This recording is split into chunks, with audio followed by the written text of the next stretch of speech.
खैर एक दिन दो शिकारी इवॉलेट नाम की एक छोटी लड़की के साथ गांव में आए। असल में बच्ची के गांव पर दुश्मनों ने हमला कर दिया था। अब उसके पास कोई अपना था नहीं, इसीलिए शिकारी उसे यहाँ ले आए। तभी यगालों की सबसे पुरानी दादी ने इवॉलेट को छुआ और उसे दिखाई दिया कि 4 पैरों वाले राक्षस ने इवॉलेट के गाँव पर हमला किया था। दादी ने भविष्यवाणी की कि जल्द ही ये राक्षस यगाल जाति पर भी हमला करेंगे और जिसने भी उनके सरदार को मारा उसे एक सफेद भाला मिलेगा और वही आदमी गाँव का नया सरदार भी होगा। पर इस समय जो सरदार था उसने इस बात पर विश्वास नहीं किया और वो अपने लोगों के लिए खाना ढूंढने के लिए निकल गया। जाते हुए उसने अपना सफेद भाला और अपने बेटे डिले को अपने दोस्त टिक टिक की रखवाली में सौंप दिया। अगली सुबह जब सरदार के जाने की खबर फैली तो सबने उसे कायर कहकर बेचारे दिले को बहुत परेशान किया। जल्द ही दिले अकेला पड़ गया और फिर उसकी दोस्ती इवॉलेट से हुई। इस घटना के कई साल बाद दिले और इवॉलेट एक दूसरे से प्यार करने लगे थे। एक दिन दादी ने ऐलान किया कि इवॉलेट की शादी कैरन नाम के एक योद्धा से होगी, क्योंकि वो वहाँ का सबसे बेहतरीन योद्धा था।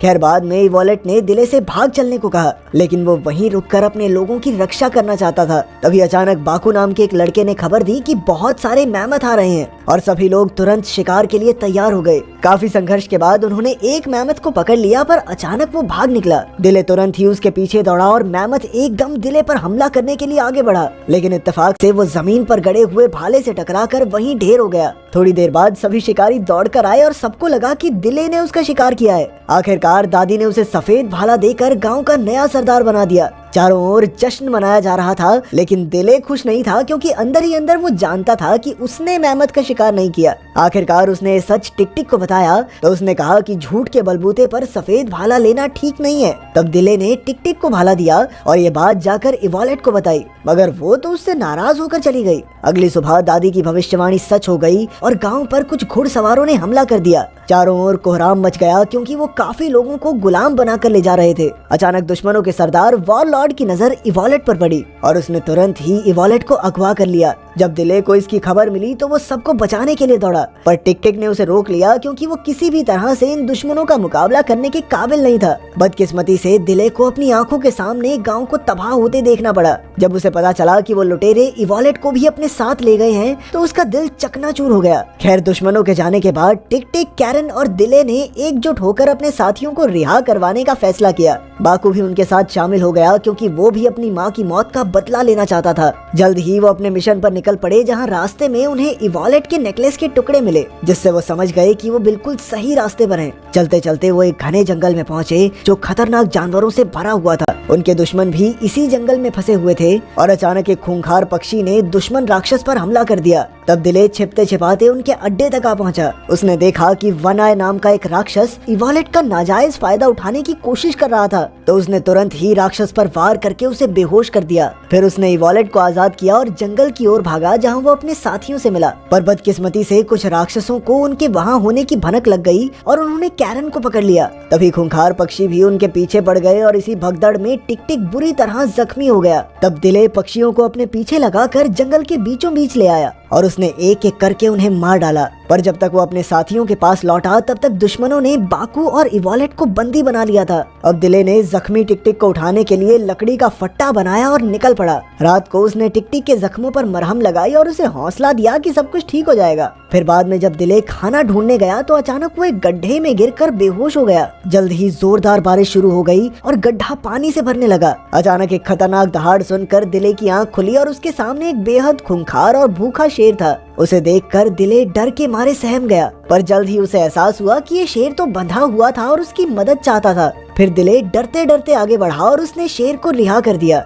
शेर ने करीब आकर दिले को सूंघा और तुरंत बाहर भाग गया। आखिरकार दिले भी जैसे तैसे बाहर निकलकर टिक टिक के पास पहुंचा। अब टिक टिक की हालत पहले से बेहतर थी और उसने बताया कि उसने दूर से हमले की आवाज सुनी थी। फिर वो दोनों जांच के लिए आगे बढ़े और एक तबाह हो चुके गांव तक पहुंचे। वहां उन्हें ढेर सारा खाना दिखा तो वो तुरंत उस पर टूट पड़े, पर अचानक किसी दूसरी जाति के लोगों ने उन पर हमला कर दिया। जब वो चारों ओर से घिर गए तो न जाने कहां से वही शेर अपने तीखे दांत दिखाता हुआ बाहर आ गया उसे देखकर सभी सहम गए, पर वो चुपचाप दिले के पास आकर खड़ा हो गया। ये देखकर सभी हैरान रह गए और दिले को एहसास हुआ कि उसकी अच्छाई के बदले ये शेर उसकी रक्षा करने आया था। आखिरकार शेर के जाने के बाद दूसरी जाति के लोगों ने अपने हथियार नीचे कर दिए और उनके सरदार नाकुडू ने दिले और टिक-टिक को खाना खिलाया। फिर उसने बताया कि दिले के पिता इस गांव से गुजरे थे, लेकिन फिर थोड़ी ही दूर उन्हें राक्षसों ने मार डाला। बाद में नाकुडू ने उन्हें पुरानी पेंटिंग्स दिखाई जिसमें ये भविष्यवाणी थी कि एक योद्धा उनकी रक्षा करने आएगा जिसके अंदर शेरों से बातें करने की काबिलियत होगी।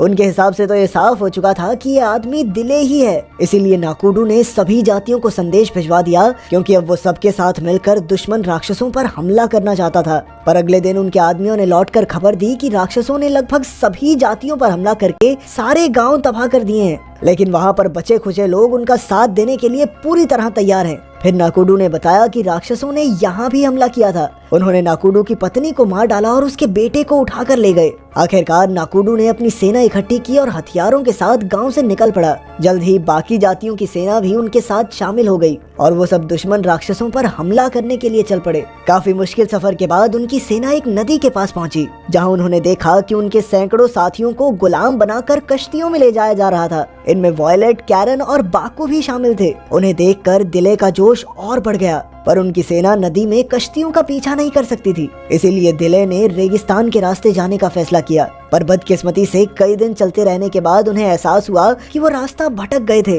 कई सैनिकों की हालत तो इतनी खराब हो गई कि वो बेहोश होकर नीचे गिरने लगे, पर उनकी सेना ने हार नहीं मानी और दिन रात लगातार चलते रहे। आखिरकार उनकी मेहनत रंग लाई और वो एक आधुनिक जगह पर पहुंचे जिसे भगवान का पहाड़ भी कहा जाता था। तब उन्हें पता चला कि उनके साथियों को गुलाम बनाकर यहाँ लाया जाता था और उनसे पिरामिड्स बनाने की मजदूरी करवाई जाती। इस जगह पर ऑलमाइटी नाम के खूंखार आदमी का राज था, जिसे हर कोई भगवान मानकर उससे डरता था। खैर उस रात दिले और नाकुडू छिपते छिपाते गुलामों के पिंजरों तक पहुंच गए। उनका प्लान था कि वो अपने सभी साथियों को इकट्ठा करके अपने दुश्मनों के खिलाफ जंग छेड़ेंगे। नाकुडू आखिरकार अपने बेटे से मिलकर बेहद खुश था, पर दिले को पता चला कि वॉयलेट को अलग बिल्डिंग में कैद किया गया था। अब दिले ने उसके पास जाने का फैसला किया, पर अचानक एक गुलाम ने कहा कि दिले की जल्दबाजी उन सबको मुसीबत में डाल देगी। तभी नाकुडू ने सामने आकर कहा कि दिले के पास शेरों से बात करने का वरदान है, इसीलिए सिर्फ वही उन सबको वहाँ से आजाद करवा सकता है। फिर एक अंधा गुलाम उठा और उसने बताया कि ऑलमाइटी को सिर्फ वही मार सकेगा जिसके शरीर पर शिकारी का निशान होगा।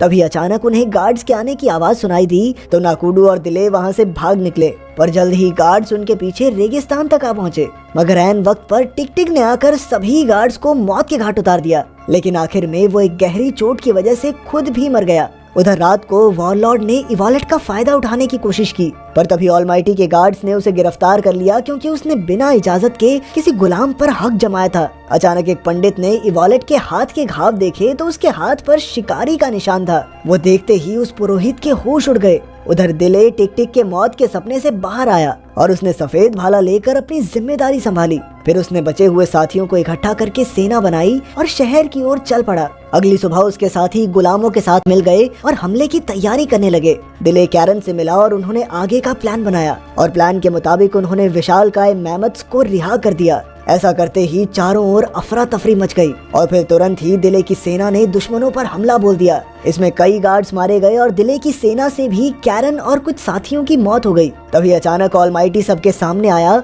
और उसने इवॉलेट को जान से मारने की धमकी देकर दिले से हमला रोकने को कहा। अब दिले के पास कोई चारा नहीं था, इसीलिए वो पीछे हट गया, पर अचानक उसने अपना भाला ऑलमाइटी की ओर फेंका और वो वहीं ढेर हो गया। ऑलमाइटी को मरते हुए देखकर सभी हक्के बक्के रह गए और अचानक सभी गुलामों ने दुश्मनों पर हमला बोल दिया। नाकुडू भी उनके साथ मिल गया और उसने वन आई राक्षस को अपने भाले के एक ही वार से मार डाला। इधर वॉरलॉर्ड इवॉलेट को पकड़कर अपने घोड़े पर भाग रहा था, पर इवॉलेट ने उस पर चाकू से वार कर दिया और वो दोनों गिर गए। तभी दिले तेजी से इवॉलेट की तरफ दौड़ा, पर इससे पहले कि वो दोनों मिलते, वॉरलॉर्ड ने इवॉलेट की पीठ में तीर मार दिया और वो बेचारी दिले की बाहों में ही ढेर हो गई। ये देखकर दिले गुस्से से तिलमिला उठा और उसने एक ही झटके में वॉरलॉर्ड को खत्म कर दिया। फिर उसने इवॉलेट को अपनी बाहों में उठाया, लेकिन वो जल्द ही चल बसी। पर तभी अचानक एक चमत्कार हुआ और इवॉलेट फिर से जिंदा हो गई। असल में हुआ ये था कि उन बूढ़ी दादी को अपने सपने में सारा भविष्य दिख गया था, इसीलिए उन्होंने अपनी पूरी शक्तियां लगाकर इवॉलेट को फिर से जिंदा कर दिया और इस सब में अपनी जान कुर्बान कर दी। खैर जल्द ही सभी योद्धा और गुलाम दिले के पास इकट्ठा होकर अपनी जीत का जश्न मनाने लगे। आखिरकार सभी लोगों ने एक दूसरे को अलविदा कहा और अपने अपने गाँव लौट गए। अंत में नाकुडू ने दिले को कुछ बीज दिए और बताया कि दिले के पिता ने जाने से पहले ये बीज इकट्ठे किए थे। इससे साबित हो गया कि दिले के पिता कोई कायर नहीं थे, वो तो अपने लोगों के लिए खाने का इंतजाम करने गए थे। आखिरकार उन्होंने वापस लौटकर अपनी जमीन में बीज बो दिए। कुछ ही महीनों में वहाँ लहलहाती खेती हो गई और उनके पास भरपूर